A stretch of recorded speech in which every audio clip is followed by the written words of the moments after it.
Monopoly is the most famous board game of all time. But the story you've heard about how it was invented is a lie. The real creator wasn't a man. The game wasn't created during the Great Depression, and it definitely wasn't designed to make you rich. In fact, the purpose of Monopoly was the exact opposite. This is the real history Monopoly tried to hide. If you open a Monopoly rulebook from the 1940s, 50s, or even the 1990s, you'll find the same story. That Monopoly was invented by Charles Darrow, a down-on-his-luck salesman who sketched the board on a piece of oilcloth and sold it to Parker Brothers, becoming the first millionaire game designer in history. It's a classic American tale: creativity, hard work, and financial success. But there's only one problem: almost none of it is true. To uncover the real story, we need to go back 30 years earlier to meet the woman who actually created Monopoly and the message she wanted the game to teach. Our story begins in the early 1900s with Elizabeth Magie, a writer, performer, inventor, and outspoken political activist. Magie believed that one of the most dangerous forces in society was the rise of monopolists, powerful landowners who could control wealth, crush competition, and trap ordinary people in poverty. So she created a teaching tool, a board game, to demonstrate exactly how this system works. She called it the Landlord's Game. Magie patented the game in 1904. If you look at her original design, you'll see something familiar. Spaces arranged around the board, properties, rent, railroads, jail, even the idea of passing a starting point to collect money. But the purpose of the Landlord's Game wasn't entertainment, it was education. The board came with two sets of rules. Under the monopolist rules, the goal was the same as today's Monopoly: acquire properties, bankrupt your opponents, and dominate the board. Under the anti-monopolist rules, wealth created by the community was shared. Everyone prospered together, no one was crushed. Magie designed the game to prove a point: that monopolies aren't just unfair, they're destructive. Elizabeth Magie was not just an inventor. She was a writer, performer, and passionate advocate for social reform. Born in 1866 in Illinois, she grew up during a time when women's voices were often ignored, especially in business and politics. Yet Magie refused to accept that the world of wealth and property was off-limits to ordinary people.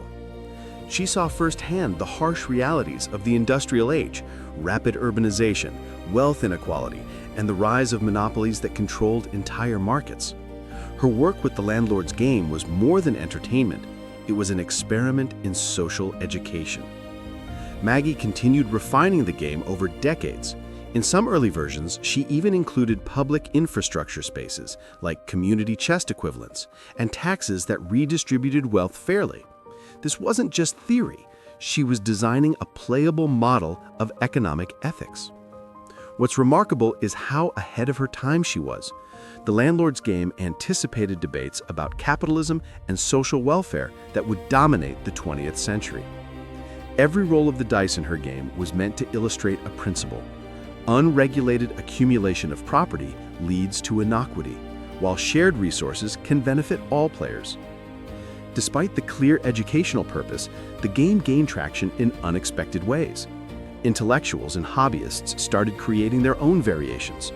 Some even added their own house rules, unknowingly steering the game closer to the version we know today as Monopoly. These versions spread like wildfire through universities, progressive communities, and social clubs, a grassroots viral phenomenon long before the internet existed. During the 20th century, Monopoly boards appeared in classrooms, political gatherings, and private homes. Some versions included tiny political pamphlets explaining how wealth accumulation and monopolies worked. Players weren't just having fun, they were learning lessons about fairness, ethics, and the consequences of unchecked capitalism. Meanwhile, Charles Darrow's entry into the story in the early 1930s seems almost anticlimactic. While he is often credited with inventing the game, in reality, he was a collector and connector.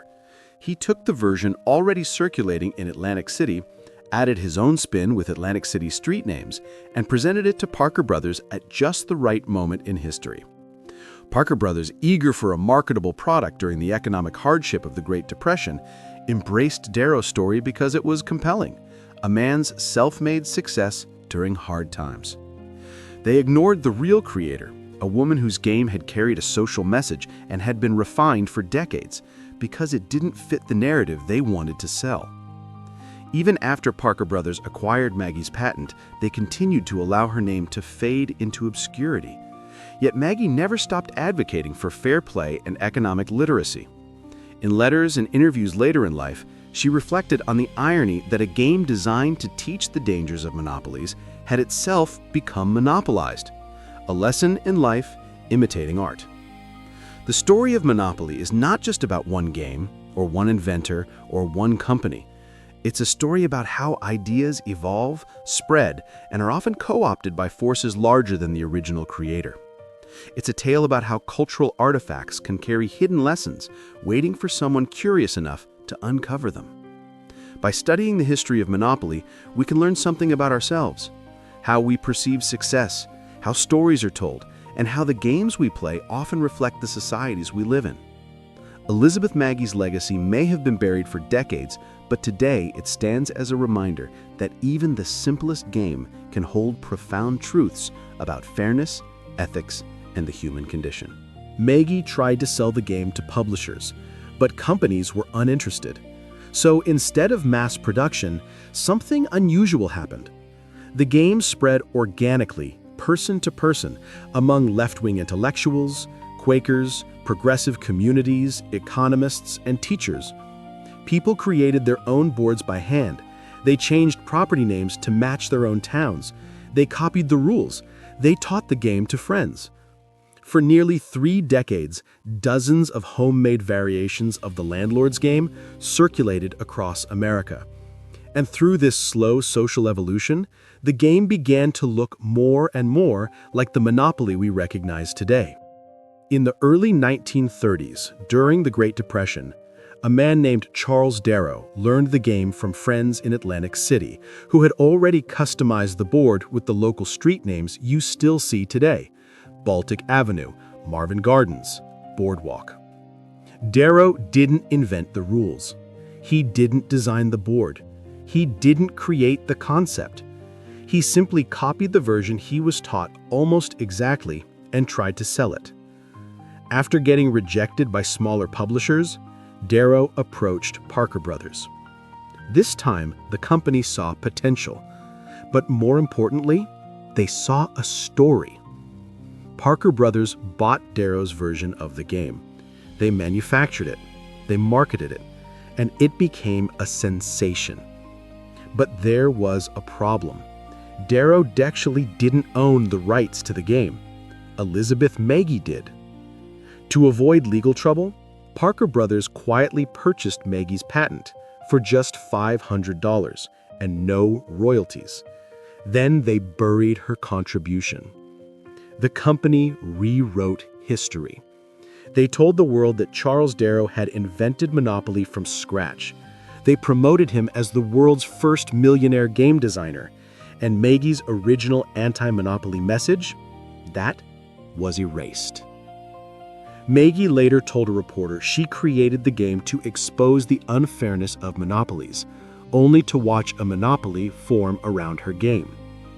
For decades, the official story went unquestioned, until the 1970s, when an economics professor named Ralph Ansbach began digging into the game's origins during a legal battle with Parker Brothers.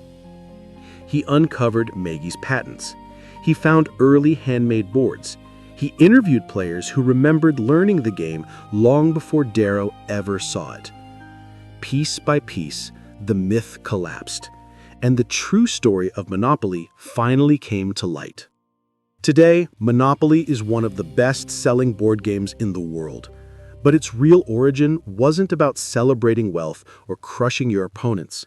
It was about warning us about how easily one person can gain power over others simply by owning the right pieces of land. A warning created by a woman whose name was almost erased from history. But now, her story is finally being told. If you enjoyed uncovering the real history behind Monopoly, there are countless more games with stories just as surprising. Subscribe to join me as we explore the hidden histories of the games we love.